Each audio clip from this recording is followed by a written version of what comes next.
So they became very disconnected from our kitchens.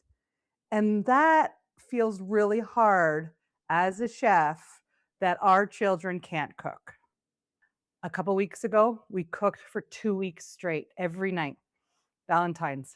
It's a fantastic place in the restaurant world. And I said, after these 2 weeks, someone needs to cook. Because I'm like, you can cook. So I did. I my last meal cooking for myself, I made it for my kids. So I made a big pot of tortellini, lots of butter, lots of Parmesan cheese, just like a chef would make. I set it in front of my family and I was like, this is your last dinner. Welcome to Chef Over Your Shoulder, our podcast about the connections we make through cooking. Pairing professional chefs, Jody and Kirstie from the Culinary Studio, with me, a burn to the bottom of the pan expert, creates the perfect recipe to demystify the kitchen and bring back the joy of cooking without the pressure. On today's episode, we're talking about quitting. Jody shares the story behind her viral I Quit post on Instagram. She's not quitting cooking altogether. Instead, she's quitting the role of default family cook and handing some of that responsibility over to her kids. Jody shares what has actually happened now that her kids are in charge of making dinner. We get into the real side of it, from burnt croutons to successful Thai curry. You will learn how this experiment has given Jody the gift of time and how both Kirstie and I are inspired to try something similar in our own kitchens. Our conversation is funny, honest, and gives you a realistic look at how kids really learn to cook, how families can share the load, and why teaching children to feed themselves is about so much more than just getting dinner on the table. Jody's stories will give you permission to step back and the inspiration to say I quit in your own way without anyone going hungry. So, ladies, I'm eating protein, a bowl of protein, the latest fad. You know, like 2000s, early 2000s wheat belly. We didn't eat any wheat. Then we stopped eating sugar. But protein's all the rage. Protein chips, protein milk, protein. Let's put more protein on a protein. Yes. But I like cottage cheese, so I'll eat it just because I like it. Oh, good for you. Cottage cheese in a Le Creuset bowl. Do I know. Jody's so fancy. you want me to tell the story of these bowls? Yes, I do. I love an army surplus, right? Like you just never know what you're gonna get. And I remember when I was in maternity leave and I had we still have $0 sometimes, but I was like, I have like $10. Like I need something. I need to like do some retail therapy. I'd go into the army surplus and you come out with God knows what, right? And you feel real good.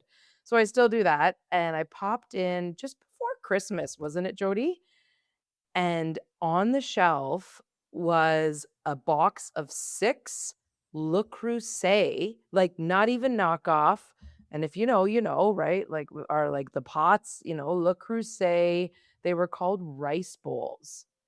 And they're just like the perfect little cereal bowl, yogurt bowl. Jody was just harfing her cottage cheese out of I was not harfing, I was daintily eating. and like every bowl is a different color. They're so cute.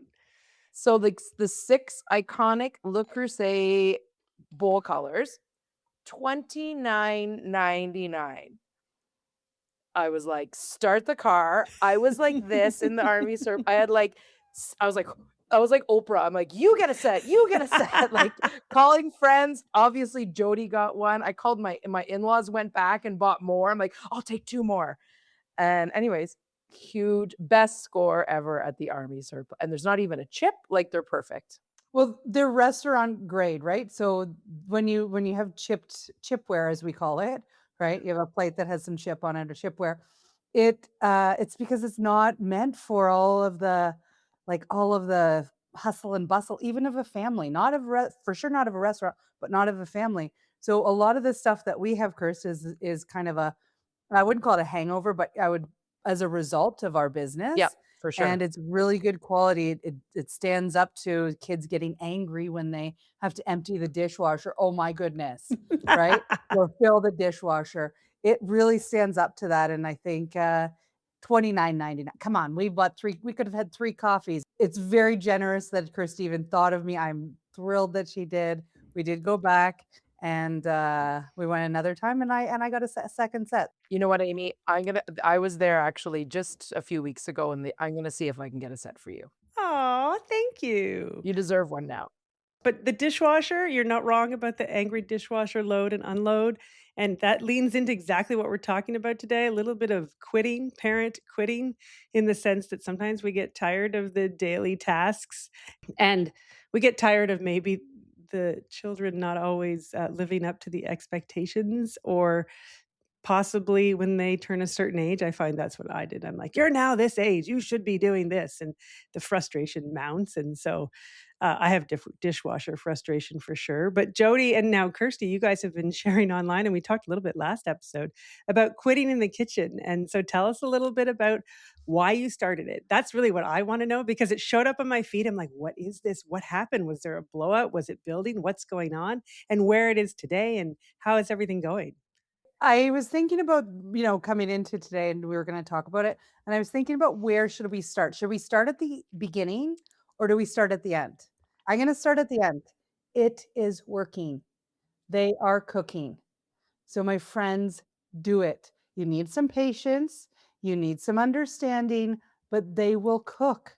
You need to teach them. I don't care how many kids you have. Kirsty's got two, I've got four. Everyone will have like plus or minus two or three from Kirsty and I, probably, right? Unless you're my grandma, she had 12.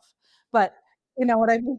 Like most people have, like if you have less kids, I find that you could take it all on, but it doesn't make it less stressful. It's still a chore. It's still a work. It's still like all of this space in your brain. I was just gonna say, it's thinking of the idea. These kids are coming up with great ideas, Jody, as you've told me. My kids are like, so what we'll go back to how it started. Okay. So probably, oh, we'll go back to COVID times. Kirsty and I transferred our business online. Before that time, Kirsty and I both would work many nights. We'd work many mornings. We would see our kids off to school, and then we would be gone and we'd be home sometimes when our kids were in bed. Not Kirsty's night owls, but sometimes my kids were in bed, right? And and whatever they ate, it was what they ate. Like my husband did all of the cooking. It was a lot on one parent. One of the things that he made, and I'm going to give a shout out, Kirst, because you made it better. He would make this mac and cheese with ground taco onto the top of it. Oh, yes, we developed that recipe. We developed the recipe. You can get access to that recipe now, yeah. Yeah, and it's so like when I was like, "What's Kirsty making?" I'm like, "Oh, the origin story is Dan Cross, Yep. his taco mac and cheese," and my kids loved it. So then, but that's what they were eating. So then we come to times when Kirsty and I, our business is online, 100% online. We are loving it. It's fantastic. We close our computers. Dinner's ready for our family. They eat whatever. During COVID, we ate what was it, Thai curry chicken 5 days in a row or longer because people were booking us out, and that was what it was. My kids were like, please, please. It took them a couple years to come back to enjoying it, and they have. But that's how it was when we taught classes. So they became very disconnected from our kitchens. And that feels really hard as a chef that our children can't cook. Mind you, growing up, my dad was a plumber, my mom was a hairdresser. I always joked I had split ends and a singing toilet, but that's just what happens. And I'm going to say to everyone, forgive yourself if you have this skill set and your kids don't get it because you work it all the time, right? So that was the issue. So, we taught some kids classes last summer, and my kids, I would talk about, we talk to all of our people and say, "Hey, my kids love this recipe." And then I'm like, "But could they cook it?" Right? Kirsty was the same thing. Could they cook this recipe? Answer: absolutely not. They wouldn't even know where to begin. So at that point, I was like, "Kids, you're cooking. You're gonna cook." I said it for a year and a half. Nothing happened. I guess the math doesn't work. Said it since last summer. Then a couple weeks ago, we cooked for 2 weeks straight every night. Valentine's. It's a fantastic place in the restaurant world. but we cooked for 2 weeks straight. My kids had restaurant like, they chose I'm gonna have this, right? They pretty much had menus to choose from because we had so much food. So they ate fantastic, and I said, "After these 2 weeks, someone needs to cook." I feel like I saw it on Instagram. I didn't even know it was happening, Amy. I just and you know what was so like all the heading was just like I quit and I'm like, "Oh my god, is she leaving me? Like what's happening?" Dinner was not made. I sat down and I was angry. I ate a delicious bowl of buttered tortellini, Olivier pasta, thank you, right? Butter and Parmesan cheese. I ate it. I was satisfied, but I was angry because I'm like, you can cook. So my last meal cooking for myself, I made it for my kids. So I made a big pot of tortellini, lots of butter, lots of Parmesan cheese, just like a chef would make. I set it in front of my family and I was like, this is your last dinner that I will cook until you guys start cooking. And I chose 21 days because you hear out there in the guru world that 21 days forms a habit. So each one of my family members has to make 21 meals before I just start cooking again for them. I will only cook for them when I get paid to cook professionally. Imagine if everyone could say that. I'm getting paid to cook you a meal.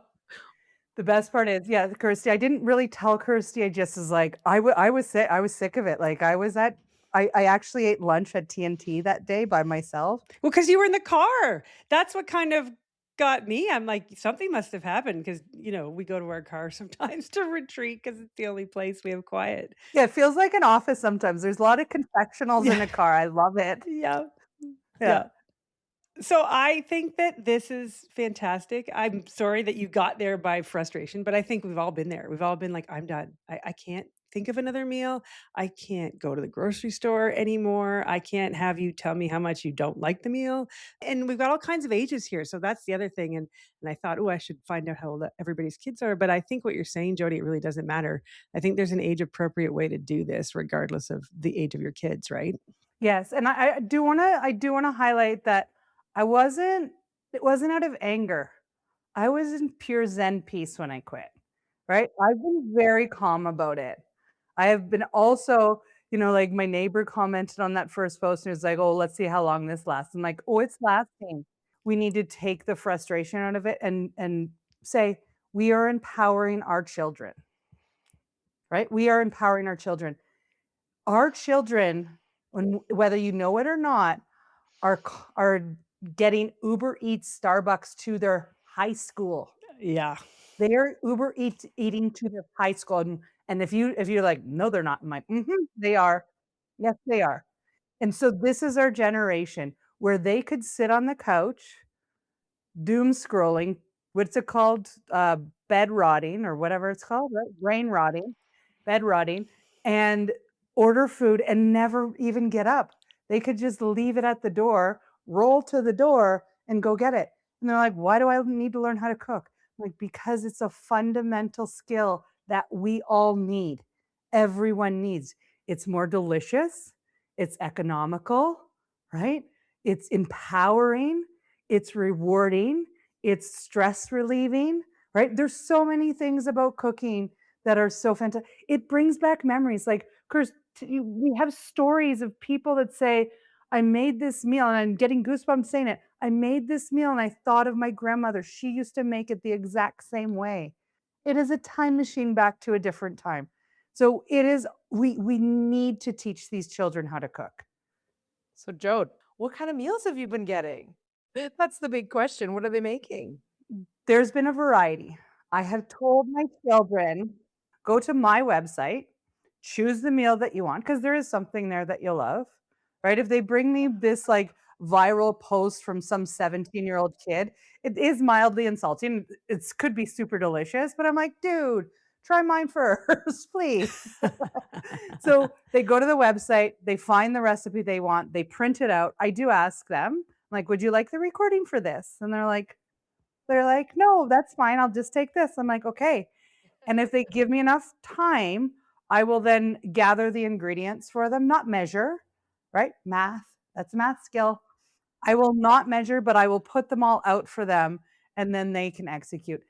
Sometimes they need sous chefs. We've had some mishaps, we've had some tears, me from pure laughter, my children are like, so like, "How am I ever going to be able to live on my own if I can't make croutons?" Aw.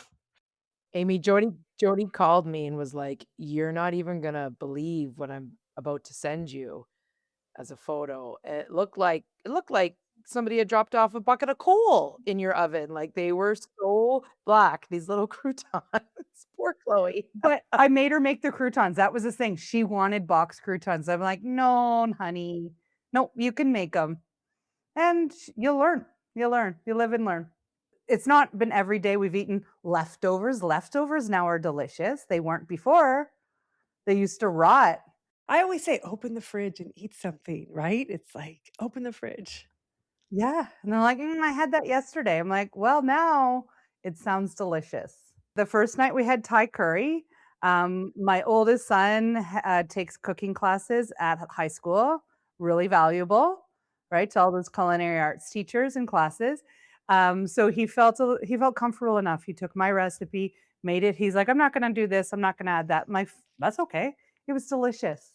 Then we had the chicken Caesar wraps because the initial thinking was like, "Oh, I can just buy a bottle of salad dressing." And I'm like, No, honey, you're gonna make it from scratch."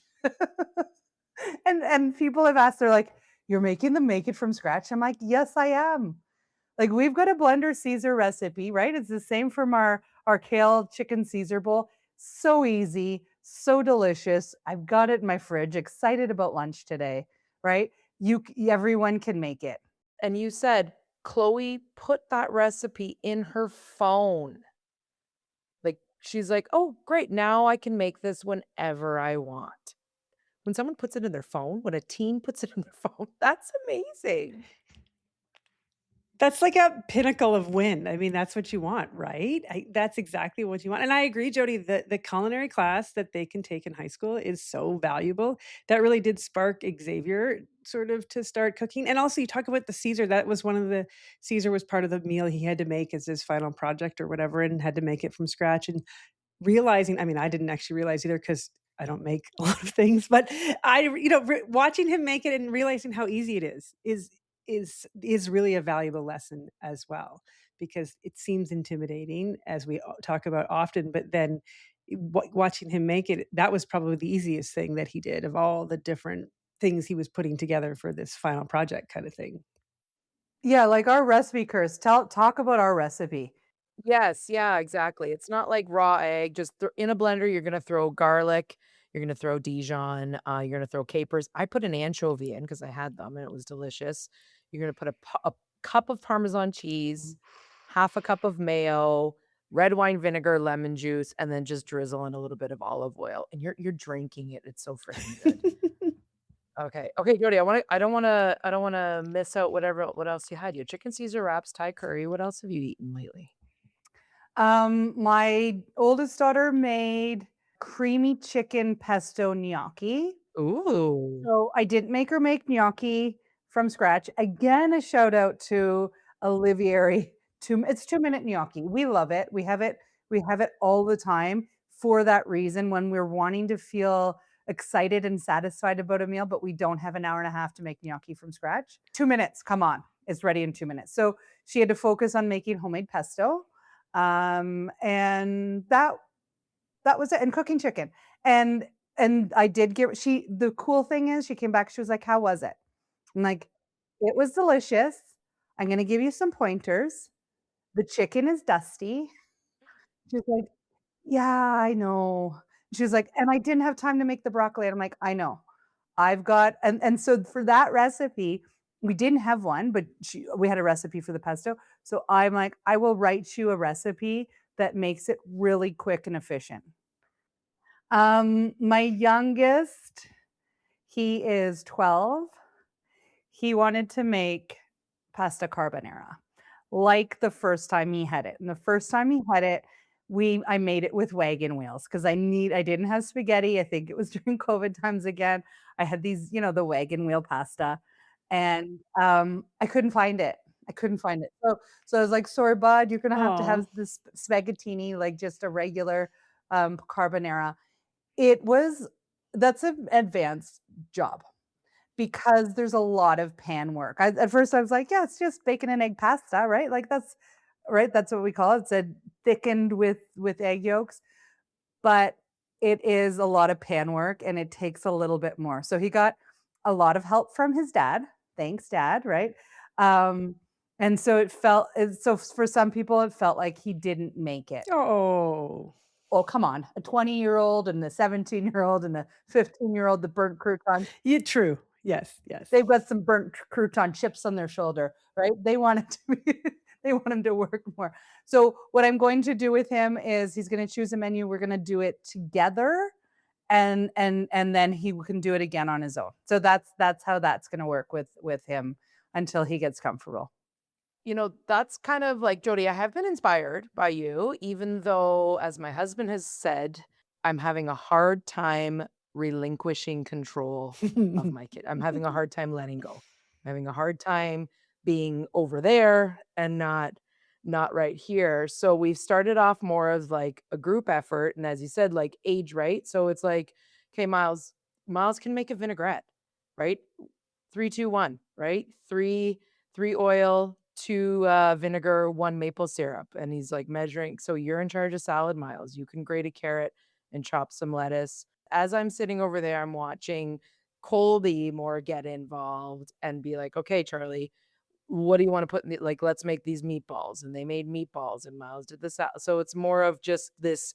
What you've done is you have reminded us how important this is for our families, whether they're doing it by themselves, whether you're getting the whole family involved and more. And then, like I said this morning, right? Like not normally are noodles being made by the kids in the morning for their thermos. And today it happened. So little wins. Thank you, Jody.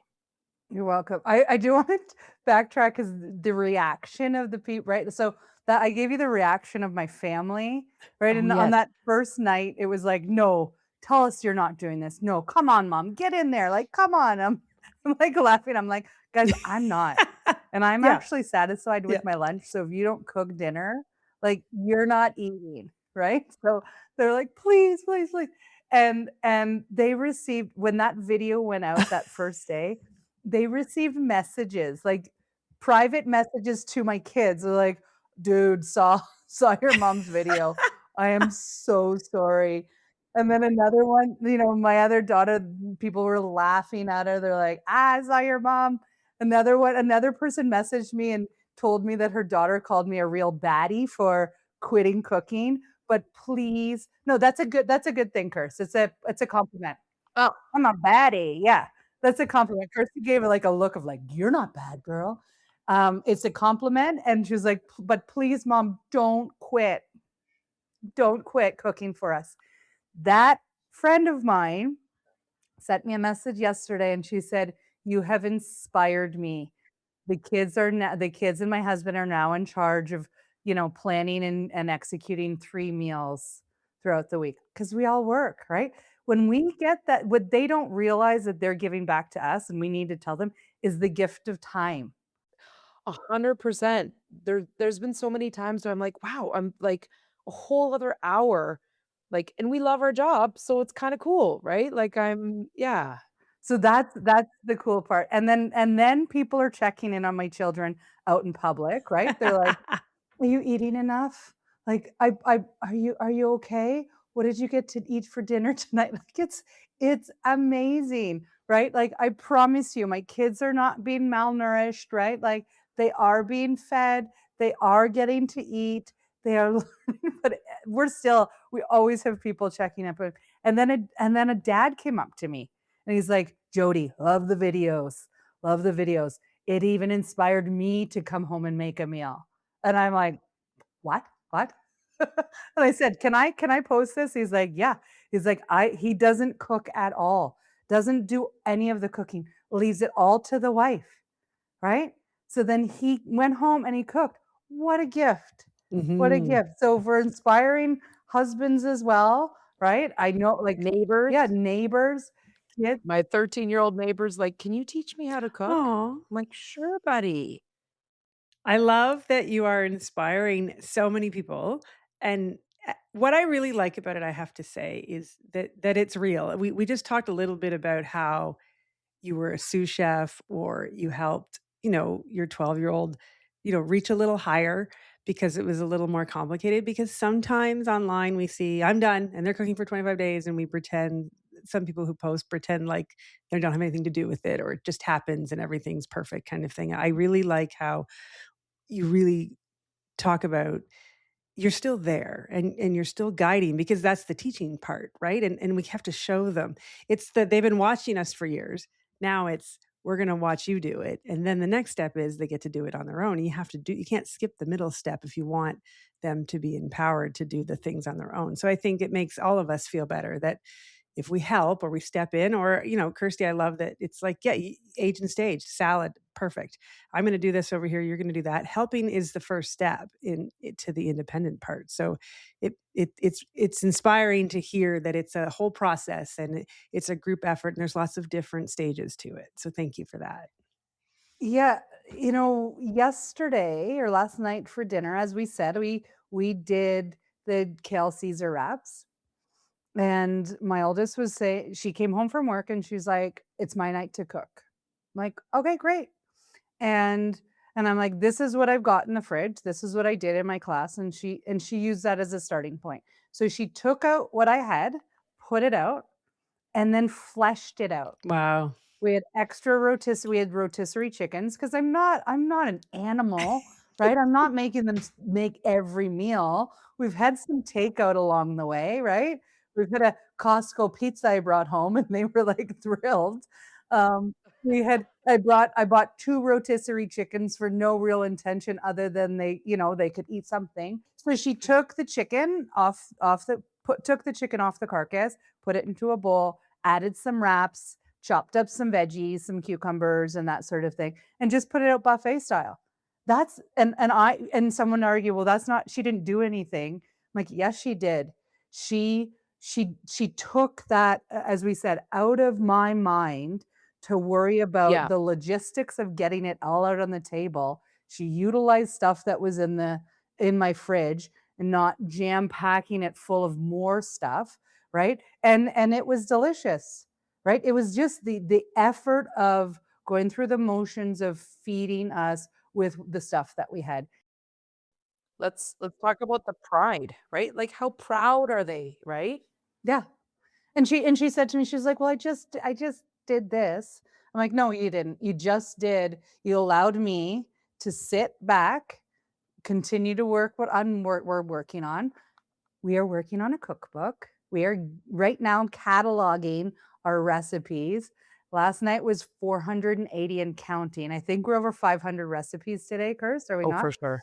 Yeah. Yeah. So we're just cataloging and we're going to edit. We need some testers. We need all of these things. I need to put together a proposal. So it's out there now. It's you manifest by talking about it. So that's what I continue to do. It was a pure gift. It made me happy. It was delicious. The other thing that I do wanna say that I think is important to say is like, yeah, well, it's easy for you too. You're chefs. You've got these recipes and you've got that. Like, my website is free, theculinarystudio.ca. There is a knife skills class on there that they can take for free. Yeah, if you comb through some of those recipes, Kirsty has we put them on a promo for free once in a while. Sometimes she forgets to take them off. I don't tell her because I tell people, I'm like, "Go take a look," right? We've got lots of recipes that are free and blogs. Kirsty, like, what's the recipe you made on repeat? Did we talk about this in today's class or today's podcast? I don't think so. What recipe have I been making on repeat? Beef broccoli, you say you make versions of it. Oh, yes. I make our beef broccoli stir fry or versions thereof. And now, again, group work. This, like, here, mix the sauce together. And Amy, we've talked about this recipe before, right? In our, I think, our stir fry class. So now the 13-year-old can take the 4 ingredients and whisk them together in a measuring cup. And then, oh, yeah, we did group work. And then the other one snapped the snow peas. We had an abundance of snow peas. So I just replaced the broccoli with snow peas. Here, snap the snow peas. Yeah, Jody, to your point of your chefs, and it must be easy for you.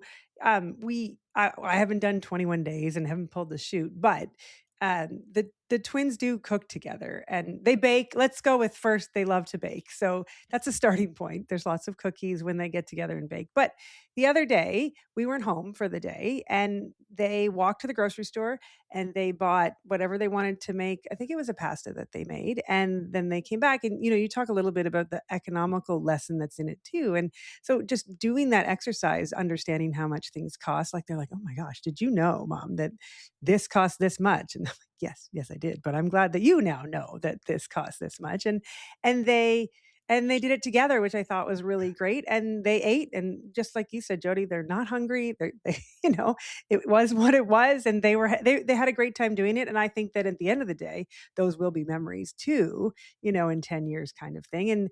And so when you talked about, when I saw you started posting, and then because it's March break when we're recording this, they've been doing a little more baking together. It has inspired me to sort of think about how can I incorporate something similar to the 21 days when, when everyone's maybe home for the summer or something like that. So it is possible when you're not a chef, I guess is what I want to say.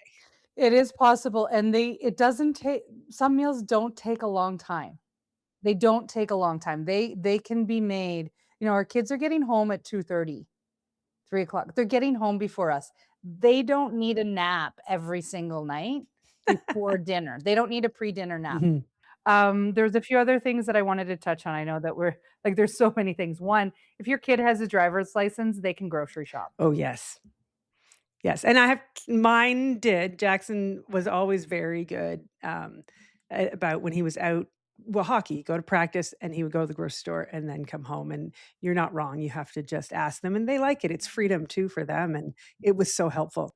And I have very strict rules. I'm like, don't buy it if it's not on sale, right? And give me a call if you're like, you want something. Like, I might say yes or I might say no. Sometimes they come home and they're mad because they went together and they're like, they wouldn't let me get this. I'm like, why Right. not? Like, why couldn't she have gotten that? I think it might have been a tub of ice cream. I'm like, we can have a tub of ice cream in our house. That's no problem. But so they're even more strict than not. The other thing is going to be there's gonna be doubters, and they're gonna be like, "Yeah, you are saying all this," and they're not making it.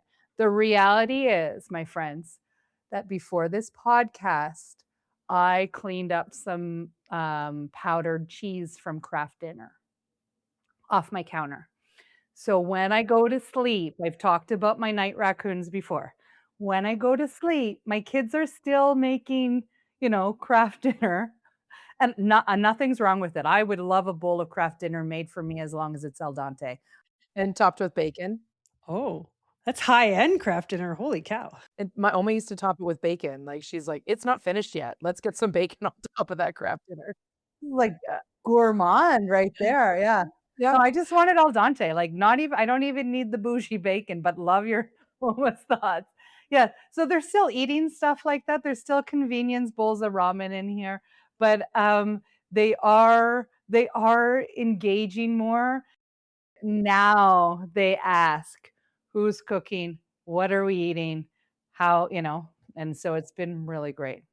Amy, I like what you said about building memories, right? Like, I have a core memory of cooking with my brothers. We're a real food family, and I remember us making tacos together for the first time. I think my oldest brother just got his license, right? And, back then you didn't have hot sauce in your fridge, like, and so we were making tacos and we're like, we need hot sauce. And so we just drove to Taco Bell and stole a bunch of hot sauce packages. Now they don't have them like out front like that because people probably did that. All like core memories. And, Jody, lest we forget, we were 12 and 13 and maybe younger, maybe a bit older when we started cooking. And look at us now. Yeah, and that's so true, and that was a comment that came up in one of our posts, Chris. So, like, when did your mother quit, right? Like, my mom was, a hairdresser, she owned her own salon. Before she did that, she worked Thursday and Friday nights. So Thursday, Friday, Saturday. Those were not her days of cooking, right? Like, those are days that we cooked or my dad cooked. My dad would be like, "Hey, do you want cold pork and beans or warm pork and beans?" That was one of them, along with some homemade sausage. It wasn't all like that. He did the stir fry for us, but, that's kind of how it was. But that's where I'm like, "I will cook," and it was rewarding because you got to choose, you got to make it, it was all you, and sit down and everyone enjoyed it, right? Like, nothing's better than everyone's just quiet and they're just eating their meal. And happy about it. Yeah.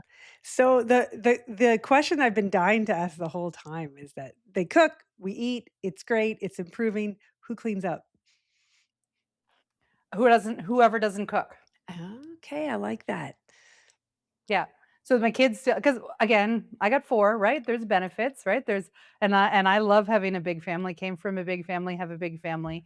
Everyone takes turns, right? So sometimes I will eat and not clean up. I will just sit back down. Whoever is cooking needs to do some dishes along the way. But it's always been, when I cooked, I rarely cleaned up. If I did, if I wanted it to go faster, right? So last night I had 2 kids cleaning up after that meal, and I put a timer on. I'm like, "Come on," because otherwise they just talk and fool around and you hear them just like, and which is great, but Well, you gotta prepare them for a paid gig, right? Like, yeah, you're right. You're right. I'm preparing them to be in a dish pit somewhere. yes, that's your first job. That's So everyone's first then, job. what is called dish area. People don't like the word dish pit, but that's what we called it in the kitchen or in professional kitchen. Dish pit, dish pig. Yeah. Yeah, my almost 14-year-old is applying to be a dish pig very soon. And I gotta say, I've taught him to be very efficient in Yeah, that so manner, then I so set the timer and I set it for 10 minutes and it was like, "You guys have a minute and a half left." We're like, "Mom, give us 15. We should have had 15." I set the timer, I added that time, and they were done. They were upstairs when the timer was done. So they can do it. I don't expect them to dry all the dishes, some of them, but I prefer them to air dry and then put them away. My mom hated that, but from a professional perspective, that's a more sanitary way to go. So I don't mind it. yeah, did you know that? Fun fact, do not dry your dishes. Yeah. I didn't, and I feel pretty good about that because we're the same because it's a lot of people and a lot of extracurriculars and just out of sheer busyness, we wash the bigger things and we always let them air dry and then Yeah, let God dry your dishes. That's what someone told me once. God's drying the dishes today. I feel pretty good about that. Yeah, my mom would have given me a hard time. She was like, Yeah. "All those dishes need to like, the kitchen needs to be spotless." But then when I became a professional chef, I was like, "Oh, this is actually the right way to do it." That's awesome. There's clean and then some people that have the whole, I don't wanna see anything. Those are 2 different things. The kitchen can be clean and good to go with dishes drying or things laid out for lunch the next day. The counter doesn't have to be spotless and have nothing on it to be clean. There's lots of different ways to make that happen. Thank you. We can have a clean shit storm of a kitchen is what you're saying. Yes, you can, and that's pretty much how ours is. That's a good way to wrap. It is. Thank you so much for sharing, Jody, and I think thank you for sharing online and on the podcast, and I'm doing 21 times 4. You've got a lot of days left, so I hope you continue to share, and we're excited to see what your kids do next and how the rest of us are inspired to follow suit. Thank you so much. It's been fun. Thank you for joining us in the kitchen today. If you'd like to know more about what we talked about, including recipes, recommendations, and links to Jody and Kirstie's full selection of online classes, you can find everything in the show notes or visit the Culinary Studio website. If you enjoyed today's episode, please subscribe to the podcast and take a moment to leave us a review. Chef Over Your Shoulder is a member of the Bespoke Productions Hub podcast network. Happy cooking.